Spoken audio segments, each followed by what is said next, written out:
Okay, thanks very much, everyone, for being here. What a room this is. I mean, everyone's got such a diverse and incredible story. It's really inspiring just for me to just even be here, let alone tell you about my stuff. So, yeah, thanks for everyone. I think this is incredible. I'm from WearTech. That's my company. We're 9 years into it now.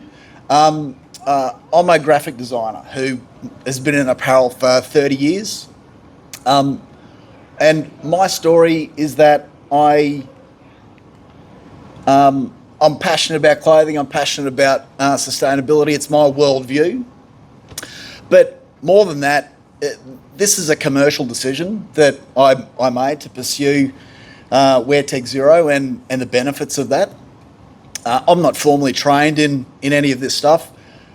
I just know how to do things, and I just went out there and started doing it. And it's incredible the amount of assistance you get from global partners when you have incredibly powerful ideas. It is what I've been able to achieve through partners like Lenzing.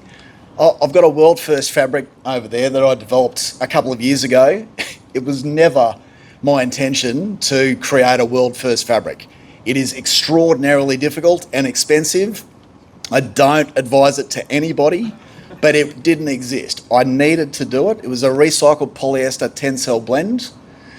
The reasons for that are Tencel has incredible qualities. It is so beneficial. It is the most sustainable fibre that there is. Recycled polyester because of a bunch of reasons, particularly with uniform wear, but also just because of taking that plastic out of the environment. So all of those things we were able to achieve just from the power of ideas. A lot of people listened to us, and we were able to sort of develop that further. But still, people, it was really difficult to get that cut through. We're a tiny little company. Our values are important to us, and a lot of that is to do with authenticity. I think in what we're doing, everything is about authenticity. If we don't have that, we are, people talking about greenwashing and all those kind of things. If we're authentic, none of that matters. Like, we just have to point to what's real. And so what we decided to do is pursue digital product passports with absolute vigour for the reasons of transparency, but also to capture the supply chain and to really understand that and to disclose it. That's my supply chain. I don't know if any of you know much about the apparel industry. No one is ever going to show you their supply chain. It is the first thing they teach you. Don't disclose it to anybody.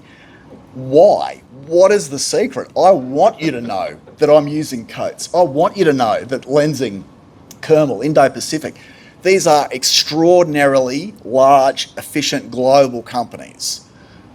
They do things that I ask them to do. Coates have created FR fabrics from my input. I'm saying, no, you got that wrong. You got to change it. And they say, oh, okay, Nick, we'll get that up to HRC too. I'm saying, really? Is that just from me telling you? They say, yeah, no, we didn't realise the Australian implications. We're gonna do that. Nuts. It's just totally nuts. And what that tells me is that you can have an impact if you really believe in this stuff and you're knowledgeable and you're passionate about getting it through. So that's what we've done. We've gone out. We want to tell people about our transparency, and we want to go through with carbon decarbonisation. That's going to help us do it. This is what we've got to get to people, though. We've got to really explain it to them, because I can go out and I can tell you all about all of the detail that we've got, and there is heaps of detail in our stuff. But it starts to go over your head because it's really complex. I think what I'm finding is that this is the cut through. This is the numbers that actually mean something. My son's at university with doing a maths degree, and I said, how do I make it look like it's actually like a formula? So he's kind of helped me with this. So I'm pretty confident that that's right. But the uniform's over there as X. WearTech Zero is going to be zero. I'll explain it to you how we're going to do that in a second.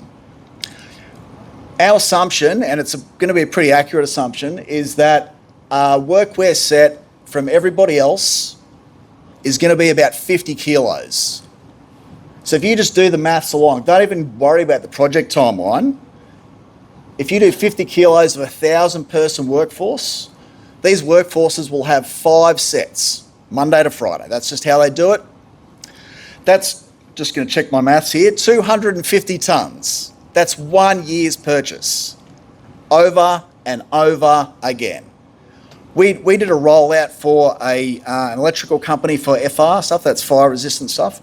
They used to have a 7 uniform allocation that they would roll over every year. Well, that is nuts. You don't need to do it. Our stuff lasts forever, but like that is crazy. So we actually actively encourage people to reduce what they purchase with us. It sounds pretty silly, but we think that we can get them for a longer period of time by simply just adding that value. So that's where we're going to. We think that this is the key to it all. 0 kilogram with WearTech Zero, we're going to be able to achieve that in FR uniforms as well as non-FR uniforms in our other recycled material lines. And how we're going to do that is with our supply chain, partners like Lenzing, partners like Coates, who are already carbon neutral at their level. We're simply plugging in to existing global partnerships, but using our formulas, our fabric creations, pushing it through with all of our partnerships and creating a product that is a lower scale. We're never going to be at zero at a natural state. There's always going to be a gap. We're going to offset that gap. We're not going to be buying plots in Latin America or anything like that. We're going to be using an Australian company called Pyrocal based in Toowoomba. They have a biochar system where they can enact that biochar at a local content area. So a project in South Australia, a project in Brisbane, a project wherever it is, we will be able to offset that amount that we need to get back to zero at a localised area. And that's important for offsetting because we have to have it at a localised. We can't be just pretending that we're going to buy it off. It's got to be genuine and real.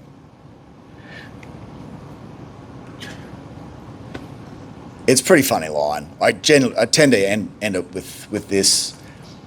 It's big statement. It's obviously just a bit of a muck around, but I think it's important that we all kind of look at that to say, well, what are our impacts? How are we going to do it?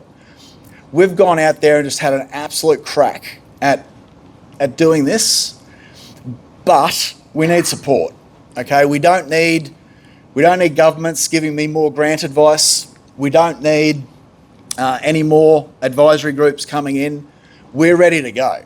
We've got a supply chain that can start tomorrow with any order. There's not an order in Australia that is too big for what my supply chain can do. So we don't need any more encouragement.